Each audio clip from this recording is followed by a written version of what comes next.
고린도전서 9장 19절부터 23절까지의 말씀입니다.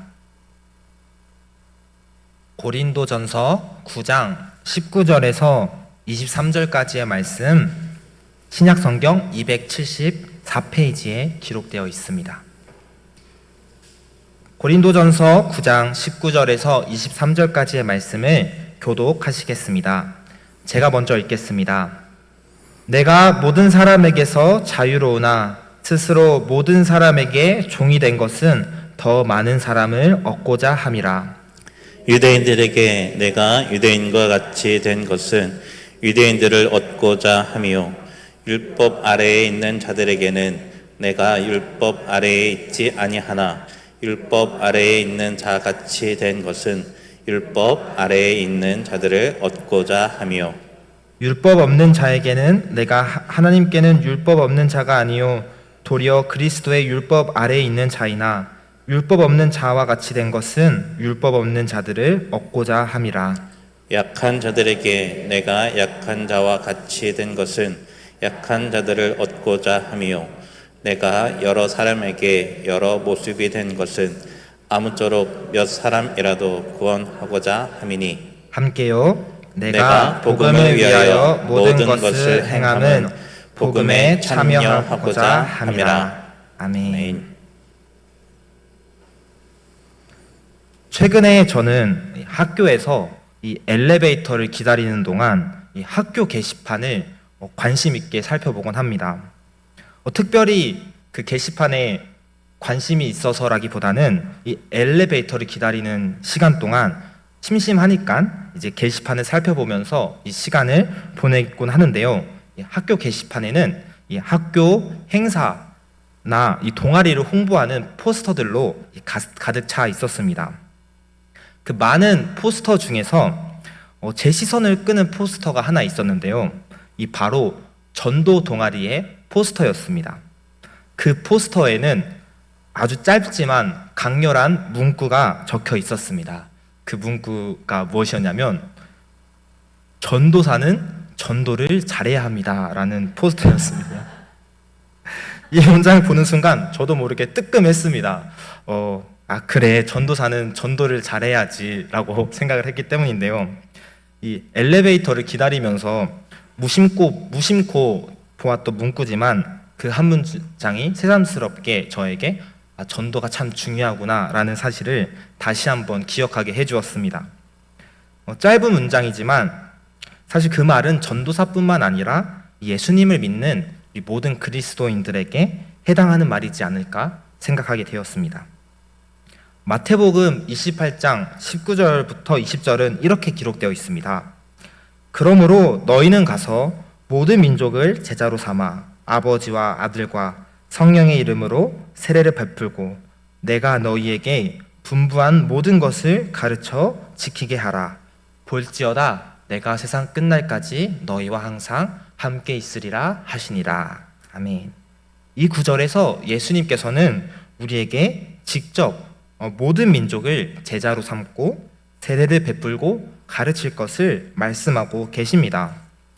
우리가 잘 알고 있듯이 이 명령은 특별한 사람들에게만 주어지는 말씀이 아니라 오늘날 예수님을 구주로 고백하는 우리 모두가 지켜야 하는 명령이죠. 사실 제가 이렇게 말씀드리지 않아도 전도가 중요하지 않다고 생각하는 분들은 없으실 것입니다.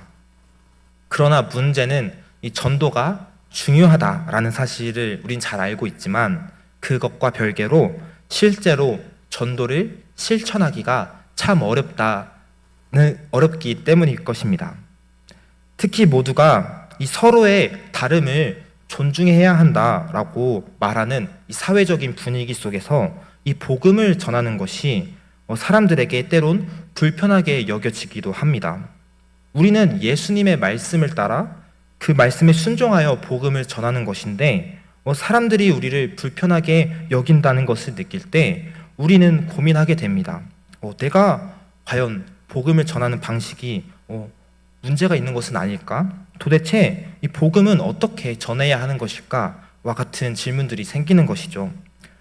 그렇다면 이 성경은 이 질문에 대해 어떻게 말해주고 있을까요? 오늘 본문을 통해 사도 바울은 우리가 전도해야 하는 그 방식에 대하여 이 성경적인 대답을 알려주고 있습니다. 오늘 우리가 함께 읽은 이 고린도전서 9장에서는 이 사도의 권리가 아주 중요한 주제로 다루어집니다. 이 바울은 9장에서 이 사도의 권리가 무엇인지 자세하게 설명하고 있죠. 그렇다면 왜 바울은 이렇게 자세하게 사도의 권리에 대하여 이야기하고 있는 것일까요? 그 이유를 우리는 이 1절에서 찾아볼 수 있습니다. 이 고린도전서 9장 1절은 이렇게 기록되어 있습니다.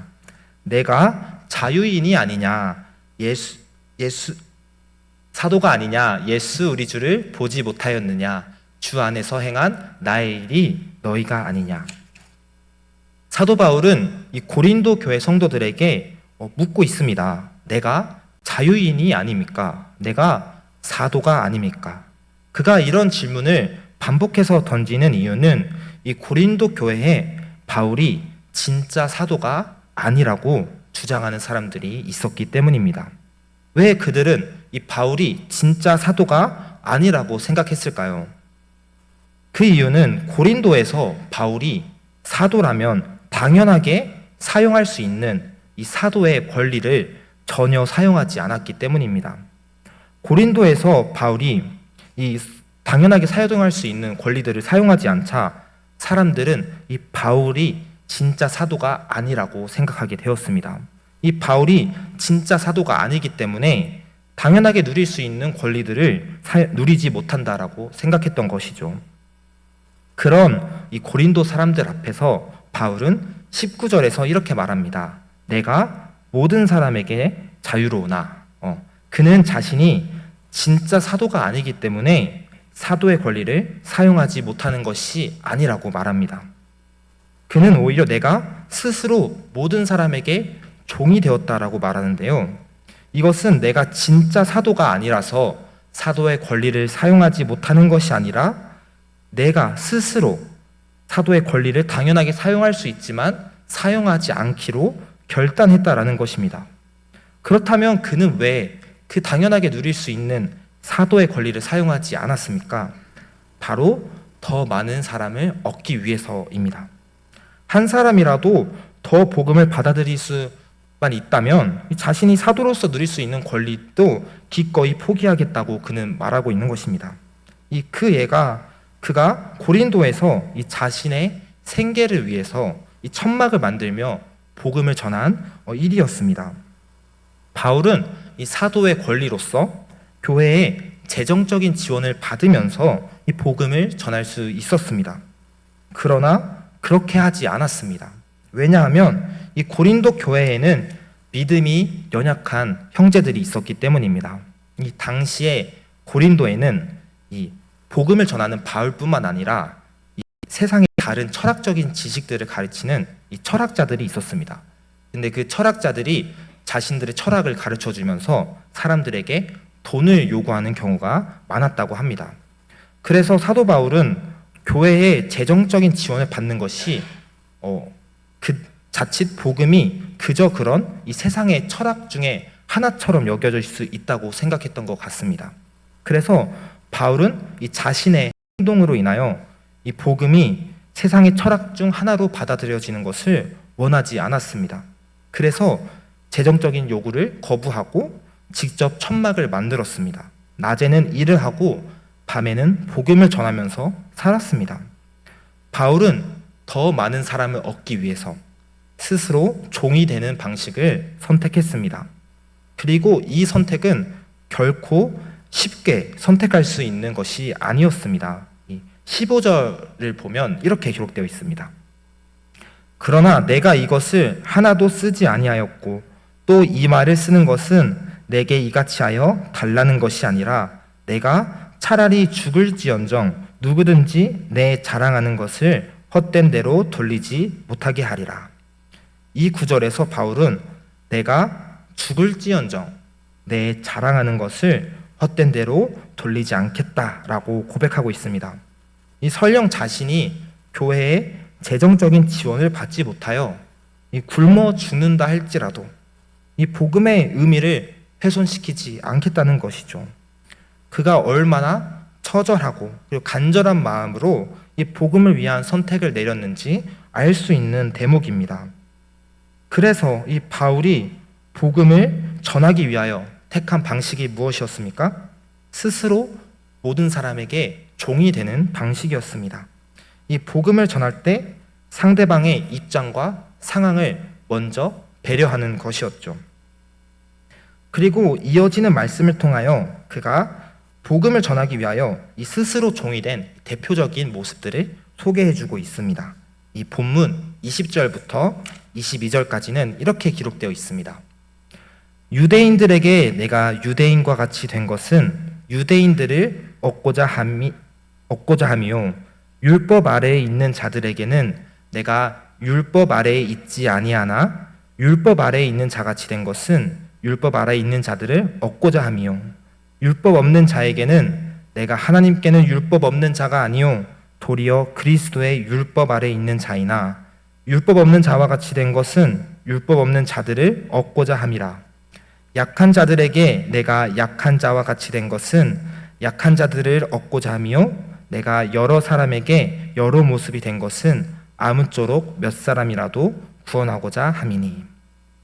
사도 바울은 이 자신이 복음을 전한 세 부류의 대상들을 소개하고 있습니다. 그리고 그는 그 대상들에게 서로 다른 방식으로 복음을 전했습니다. 먼저 이 바울이 율법을 중요하게 생각하는 이 유대인들에게 복음을 전할 때에는 이 율법을 존중하는 방식으로 복음을 전했습니다.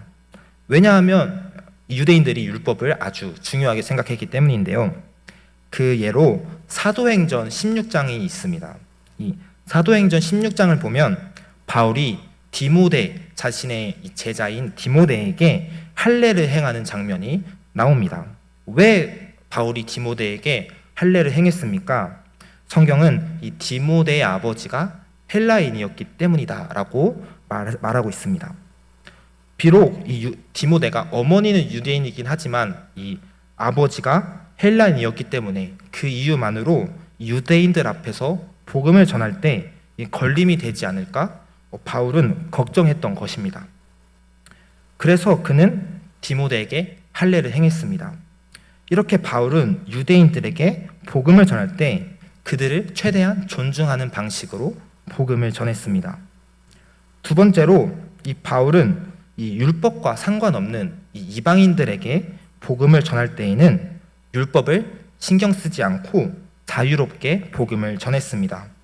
왜냐하면 이 앞서 살펴본 유대인들과 달리 이방인들은 율법을 지키는 것을 그렇게 크게 신경 쓰지 않았기 때문이죠. 이에 관련된 예가 이 갈라디아서 2장입니다. 이 갈라디아서 2장 12절부터 14절을 살펴보면 이 바울이 베드로를 강하게 비판합니다. 그가 베드로를 비판하는 이유가 무엇입니까? 이 안디옥에서 베드로가 처음에는 이방인들과 함께 어울려서 식사를 하고 있었는데 유대인들이 등장하자 그 이방인과 함께 했던 식사 자리를 피했던 것입니다. 바울은 이 이방인들 앞에서 율법을 중요하게 여기는 이 베드로의 행동을 이해할 수가 없었습니다. 이방인들 앞에서 복음을 전할 때에는 이방인에게 맞는 방식으로 복음을 전해야 한다고 그는 생각했기 때문이죠. 그리고 이 사도 바울은 이 믿음이 연약한 자들에게는 또 다른 방법으로 복음을 전했습니다. 그 예가 이제 고린도전서 8장에 나와 있는데요. 이 8장의 내용이 무엇입니까? 이 고린도 교회 안에서 우상에 바쳐진 음식을 먹어도 되는지 먹으면 안 되는지를 두고 논쟁이 벌어진 것입니다. 그들의 논쟁에 대한 사도 바울의 대답은 고기를 먹는 것은 이제 너희의 자유이다. 하지만 너희의 자유가 이 믿음이 약한 자들에게 걸려 넘어지게 하는 것이 된다면 조심하라는 것이었습니다.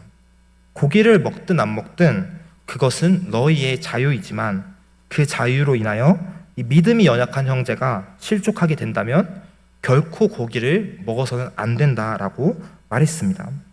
이처럼 바울은 믿음이 연약한 자들의 믿음이 무너지지 않도록 조심하면서 또 조심했습니다.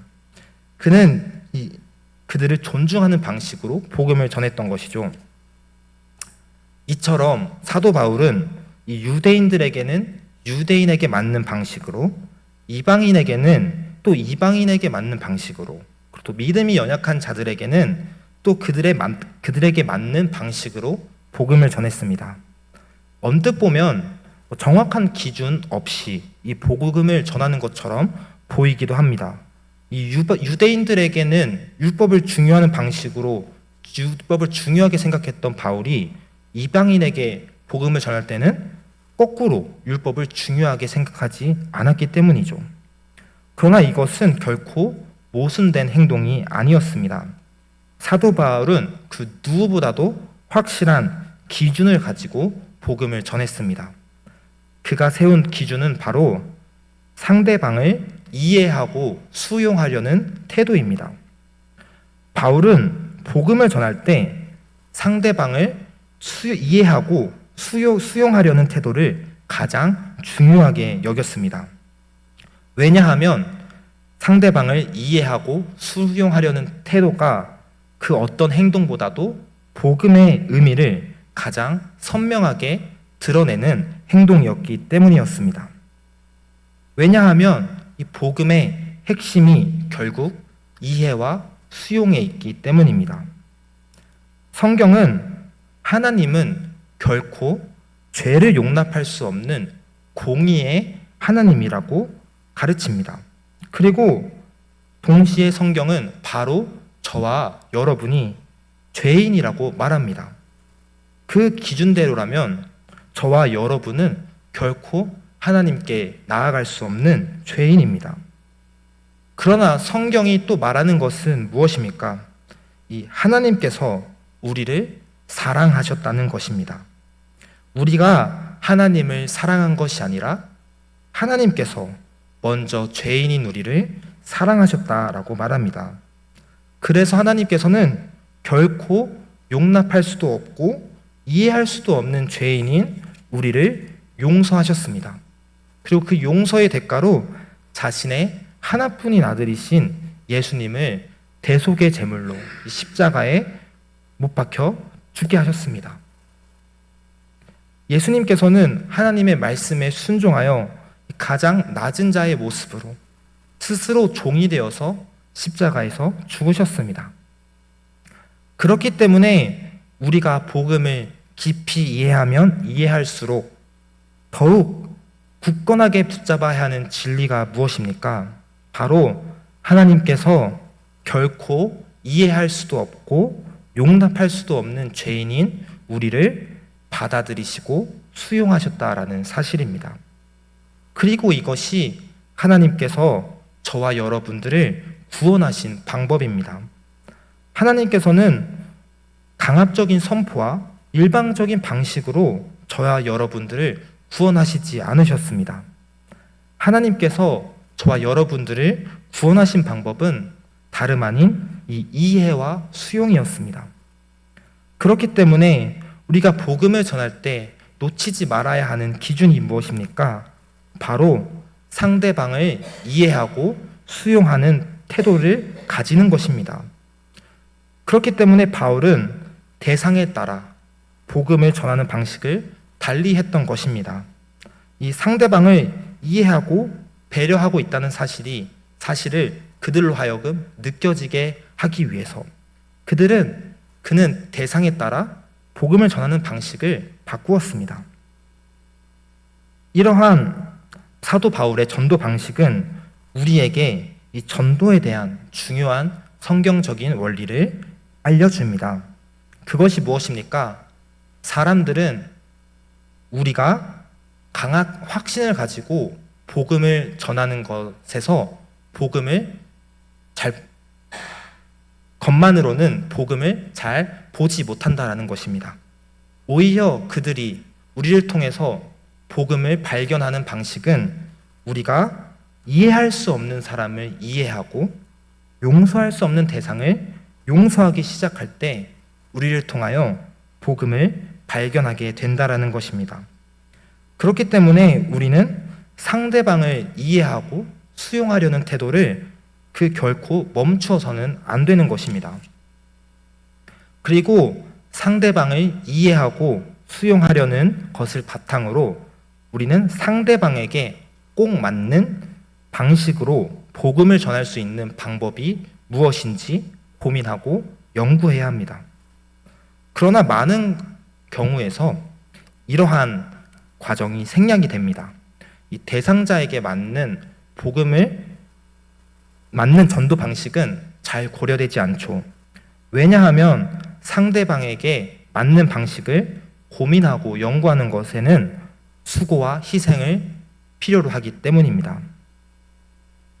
이 19세기에 이 중국 선교의 아버지라고 불렸던 이 허드슨 테일러 선교사는 이 중국에서 선교 사역을 감당할 때 이 중국인들과 똑같은 옷을 입고 똑같은 생활 방식을 따르며 이 복음을 전하는 것으로 유명했다고 합니다. 그런데 이제 그런 그의 선교 방식은 처음에는 사람들에게 이 비난의 대상이 되었다고 합니다. 왜냐하면 이 당시 사람들은 중국 사람들에게 복음을 전하는 것과 더불어 그들의 문화와 생활 방식을 현대 사회에 맞추어서 변화시키는 것도 중요하다라고 생각했기 때문인데요. 그런데 그는 그렇게 생각하지 않았습니다. 오히려 그는 이렇게 말했는데요. 이렇게 말했습니다. 우리가 원하는 것은 중국인의 국제화가 아니라 중국인들의 복음화다. 죄가 아니라면 모든 면에서 중국인이 되어야 한다. 그러므로 다만 몇 명의 영혼이라도 구원하기 위해서이다. 그는 이 중국인들에게 복음을 전하기 위해서는 그들의 문화와 삶을 이해하고 받아들이는 것이 필요하다라고 생각했던 것이죠. 비록 그것이 내가 사람들에게 미련하다고 생각되어지는 방식이라고 할지라도 그 방식으로 인하여 중국인 몇 사람이라도 구원할 수 있다면 그는 기꺼이 자신을 그 방식에 맞추겠다라고 말한 것입니다. 그리고 그의 선교 방식은 처음에는 사람들에게 비난의 대상이 되었지만 오늘날에 이르러서는 모든 선교사들이 따르는 이 귀감이 되는 모델이 되었습니다. 이 복음을 전하기 위해서는 전도 대상자에게 맞는 방식으로 그들을 이해하고 받아들이는 태도로 복음을 전해야 한다는 사실을 사람들이 인정하게 된 것입니다. 그리고 이러한 전도 방식이 바로 오늘날 우리에게 있어야 하겠습니다. 상대방을 이해하기 위해서 그리고 그들에게 맞는 전도 방식을 고민하기 위해서 우리가 수고와 헌신을 쏟아야 하는 것이죠. 말씀을 정리하도록 하겠습니다. 오늘 본문이 우리에게 전해주는 이 메시지는 무엇입니까? 결국 수고와 희생 없이 복음은 전해지지 않는다라는 것입니다. 그리고 그 수고와 희생은 바로 우리가 이해할 수도 없고 용납할 수도 없는 상대방을 이해하고 수용하는 과정에서 필요한 것입니다. 이 말씀 앞에 우리는 심각하게 갈등하게 됩니다. 왜냐하면 성경이 전도자에게 요구하는 이 수고와 희생이 생각보다 훨씬 크기 때문입니다. 그렇다면 우리가 왜 이런 수고와 희생을 감당해 가면서 이 복음을 전해야 할까요? 그 이유를 이 사도 바울은 고린도전서 9장 23절에서 말하고 있습니다. 그는 이렇게 말하고 있습니다. 내가 복음을 위하여 모든 것을 행함은 복음에 참여하고자 함이라. 이 구절에서 사도 바울은 자신이 복음을 위해 수고하고 희생하는 이유를 이렇게 밝히고 있습니다. 내가 복음에 참여하기 위함이다. 여기서 참여한다라는 말은 주로 운동선수가 이 경기에 참가하는 것을 의미합니다. 이 사도 바울은 지금 이 전도자들의 삶을 운동선수의 삶에 비교하고 있는 것입니다. 운동선수가 경기에 왜 참여를 합니까? 이기기 위해서 운동선수는 경기에 참여합니다. 그 어떤 선수라도 이 지기 위해서 경기에 참여하는 선수는 없습니다. 그래서 운동선수는 어떻게 합니까? 이기기 위해서 스스로를 절제합니다. 체중을 관리하기도 하고요. 이 근육이 부족하면 근육 운동을 하기도 합니다. 그렇습니다. 운동선수는 이기기 위해서 스스로 수고와 희생을 멈추지 않습니다. 사도 바울은 바로 이러한 운동선수의 삶이 이 전도자들이 따라야 하는 삶의 모습이다라고 말하고 있는 것입니다. 그리고 그는 이렇게 말하고 있는 것이죠. 복음을 위한 우리의 수고와 헌신은 결코 헛된 것이 아니라고요. 우리는 지금 무의미한 싸움을 하고 있다는 것이 아닙니다. 우리는 지금 이기기 위한 싸움을 하고 있다는 것입니다. 그 싸움이 무엇입니까? 바로 마지막 날에 하나님 앞에서 칭찬받는 자로 서 있기 위한 싸움입니다. 이 전도자의 삶은 결코 현재의 모습만을 가지고 평가받지 않습니다. 이 마지막 날에 하나님 앞에 서 있는 그 모습으로 이 전도자들은 평가를 받습니다. 그러니 사랑하는 성도 여러분, 결코 복음을 전하기 위한 수고와 희생을 아끼지 마시기 바랍니다. 우리가 흘린 그 수고와 눈물을 하나님께서 다 담아내고 계십니다. 이 사실을 기억하며 그 어떠한 순간에도 흔들리지 않는 그 복음 안에 깊이 뿌리 박으시는 저와 여러분이 되기를 소망합니다. 또한 복음을 전할 때 상대방에게 맞는 방식을 고민하고 연구하며 단 한 명의 영혼이라도 더 주님께 인도하는 하나님의 기쁨이 되시는 저와 여러분의 삶이 되시기를 주님의 이름으로 축복하겠습니다. 우리 함께 찬양 부르시죠.